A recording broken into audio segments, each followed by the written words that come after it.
नमस्कार जी।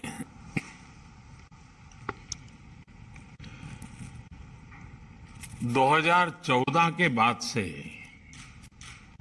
भारत में जितने भी बजट आए हैं उनमें एक पैटर्न रहा है। पैटर्न ये है कि हमारी सरकार का हर बजट वर्तमान चुनौतियों के समाधान के साथ ही न्यू एज रिफॉर्म्स को आगे बढ़ाता रहा है। ग्रीन ग्रोथ और एनर्जी ट्रांजिशन के लिए भारत की रणनीति के 3 मुख्य स्तंभ रहे हैं। पहला, रिन्यूएबल एनर्जी का प्रोडक्शन बढ़ाना। दूसरा, अपनी अर्थव्यवस्था में फोसिल फ्यूल का इस्तेमाल कम करना। और तीसरा, देश के अंदर गैस बेस्ड इकोनॉमी के तरफ तेज गति से आगे बढ़ना। इसी रणनीति के तहत चाहे इथेनॉल ब्लेंडिंग हो, पीएम कुसुम योजना हो, सोलर मैन्युफैक्चरिंग के लिए इंसेंटिव देना हो, रूफटॉप सोलर स्कीम हो, कोल गैसिफिकेशन हो, बैटरी स्टोरेज हो, बीते वर्षों के बजट में अनेक महत्वपूर्ण घोषणाएं हुई हैं। इस साल के बजट में भी इंडस्ट्री के लिए ग्रीन क्रेडिट्स हैं, तो किसानों के लिए पीएम प्रणाम योजना है। इसमें गांवों के लिए गोवर्धन योजना है, तो शहरी क्षेत्रों के लिए व्हीकल स्क्रैपिंग पॉलिसी है। इसमें ग्रीन हाइड्रोजन पर बल है, तो वेटलैंड कंजर्वेशन पर भी उतना ही फोकस है। ग्रीन ग्रोथ को लेकर इस साल के बजट में जो प्रावधान किए गए हैं वो एक तरह से हमारी भावी पीढ़ी के उज्जवल भविष्य का शिलान्यास है। Friends, Bharat renewable energy resources में जितना कमांडिंग पोजीशन में होगा उतना ही बड़ा बदलाव वो पूरे विश्व में ला सकता है। ये बजट भारत को ग्लोबल ग्रीन एनर्जी मार्केट में एक लीड प्लेयर के रूप में स्थापित करने में भी अहम भूमिका निभाएगा। इसलिए मैं आज एनर्जी वर्ल्ड से जुड़े हर स्टेक होल्डर को भारत में निवेश के लिए आमंत्रित करता हूं। विश्व आज अपनी रिन्यूएबल एनर्जी सप्लाई चेन को डाइवर्सिफाई कर रहा है। ऐसे में इस बजट के माध्यम से भारत ने हर ग्रीन इन्वेस्टर को अपने यहां निवेश का बेहतरीन अवसर दिया है। ये इस सेक्टर में आ रहे स्टार्टअप्स के लिए भी बहुत ही उपयोगी साबित होने जा रहा है। साथियों, 2014 के बाद से ही भारत मेजर इकोनॉमीज में रिन्यूएबल एनर्जी कैपेसिटी एडिशन में सबसे तेज रहा है। हमारा ट्रैक रिकॉर्ड बताता है कि रिन्यूएबल एनर्जी रिसोर्सेज को लेकर भारत जो लक्ष्य तय करता है उसे समय से पहले पूरा करके दिखाता है। हमारी इंस्टॉल्ड इलेक्ट्रिसिटी कैपेसिटी में 40% नॉन फॉसिल फ्यूल के योगदान के लक्ष्य को भारत ने 9 साल पहले ही प्राप्त कर लिया। पेट्रोल में 10% इथेनॉल ब्लेंडिंग के लक्ष्य को भी भारत ने 5 महीना पहले ही हासिल कर लिया। 20% इथेनॉल ब्लेंडिंग के लक्ष्य को भी भारत ने 2030 से कम करके 25-26 तक पूरा करने का निर्धारित किया। वर्ष 2023 तक 500 gigawatt non fossil based electricity capacity हासिल करके रहेगा। हमारी सरकार जिस तरह बायोफ्यूल्स पर जोर दे रही है, वो सभी इन्वेस्टर्स के लिए बहुत बड़ी अपॉर्चुनिटी लेकर आया है। अभी हाल ही में मैंने E20 फ्यूल को भी लॉन्च किया है। हमारे देश में एग्री वेस्ट की कमी नहीं है। ऐसे में देश के कोने कोने में इथेनॉल प्लांट्स की स्थापना के मौके को इन्वेस्टर्स को छोड़ना नहीं चाहिए। भारत में सोलर, विंड, बायोगैस का जो पोटेंशियल है, वो हमारे प्राइवेट सेक्टर के लिए किसी गोल्ड माइन या ऑयल फील्ड से कम नहीं है। Friends, national green hydrogen mission के माध्यम से भारत हर साल 5 MMT ग्रीन हाइड्रोजन के प्रोडक्शन का लक्ष्य लेकर चल रहा है।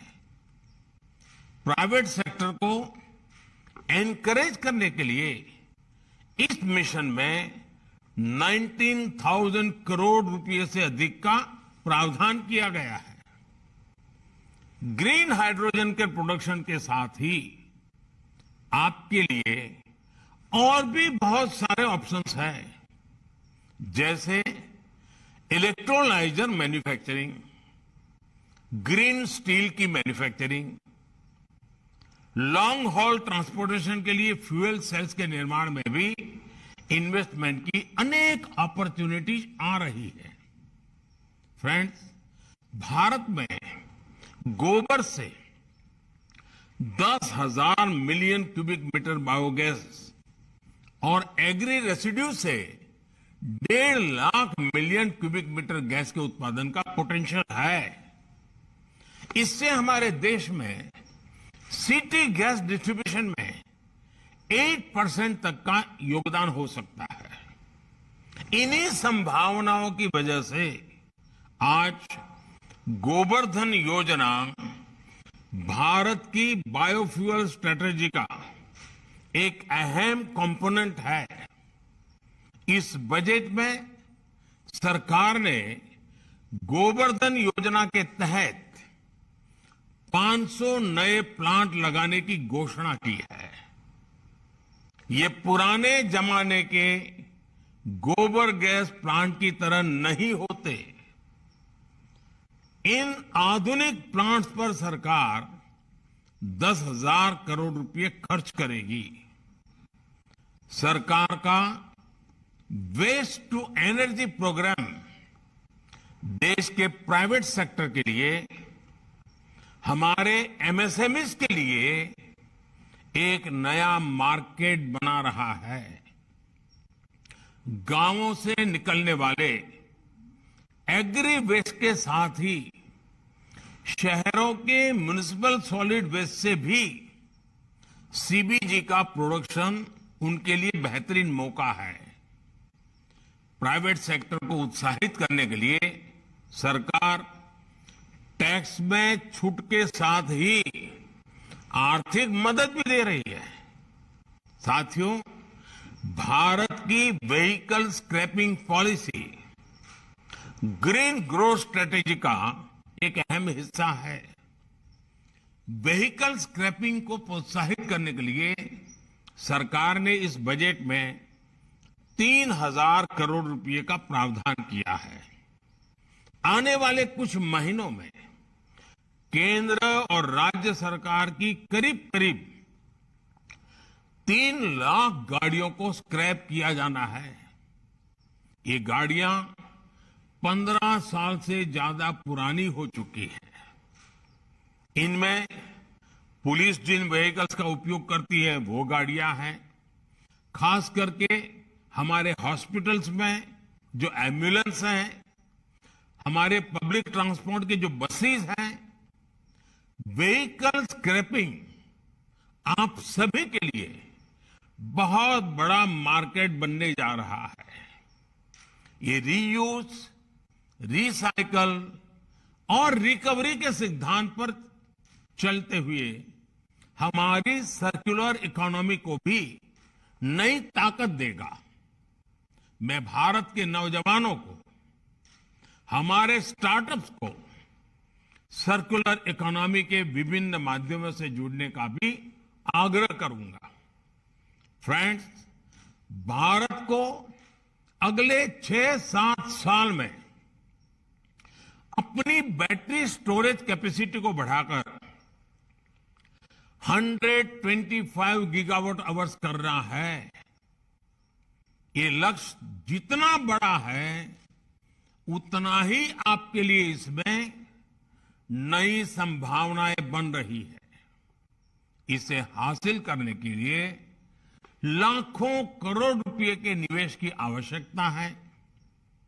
बैटरी डेवलपर्स को सपोर्ट करने के लिए सरकार ने इस बजट में वायबिलिटी गैप फंडिंग स्कीम की भी घोषणा की है।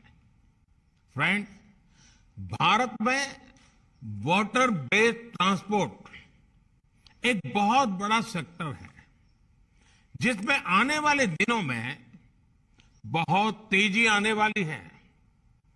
आज भारत अपने कोस्टल रूट के जरिए सिर्फ 5% कार्गो का ट्रांसपोर्ट करता है। इसी तरह इनलैंड वाटरवेज के जरिए सिर्फ 2% कार्गो भारत में ट्रांसपोर्ट होता है। जिस तरह भारत में वाटरवेज का निर्माण हो रहा है, उसमें इस क्षेत्र में आप सभी के लिए बहुत सारी अपॉर्चुनिटीज बन रही है। साथियों, भारत ग्रीन एनर्जी से जुड़ी टेक्नोलॉजी में दुनिया में लीड ले सकता है। ये भारत में ग्रीन जॉब्स को बढ़ाने के साथ ही ग्लोबल गुड में भी बहुत मदद करेगा।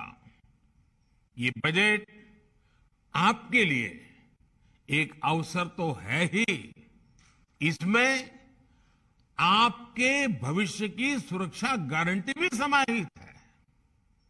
बजट के हर प्रावधान को अमल में लाने के लिए हमें तेजी से काम करना है, मिलकर के काम करना है। आप सभी आज के इस वेबिनार में बहुत गंभीरता से चर्चाएं करेंगे। ये बजट पर की चर्चा बजट में क्या होना चाहिए था, क्या नहीं होना चाहिए था, इसके संदर्भ में नहीं है। अब बजट आ चुका है, संसद में ऑलरेडी पेश हो चुका है। अब हम सब ने मिलकर के, सरकार ने और देशवासियों ने मिलकर के इस बजट की एक एक चीज को बहुत ही अच्छे तरीके से कैसे लागू करें, नए नए इनोवेशंस कैसे करें, देश में ग्रीन ग्रोथ को हम कैसे सुनिश्चित करें। आपकी टीम इसके लिए आगे आए। सरकार कंधे से कंधा मिलाकर के आपके साथ चलने के लिए तैयार है। मैं फिर एक बार इस वेबिनार के लिए समय निकालने के लिए आप सभी निवेशकों का, स्टार्टअप वर्ल्ड के जवानों का, एग्रीकल्चर फील्ड के लोगों का, एक्सपर्ट्स का, एकेडमिशियंस का हृदय से बहुत बहुत स्वागत करता हूं और इस वेबिनार की सफलता के लिए अनेक अनेक शुभकामनाएं देता हूं। बहुत बहुत धन्यवाद।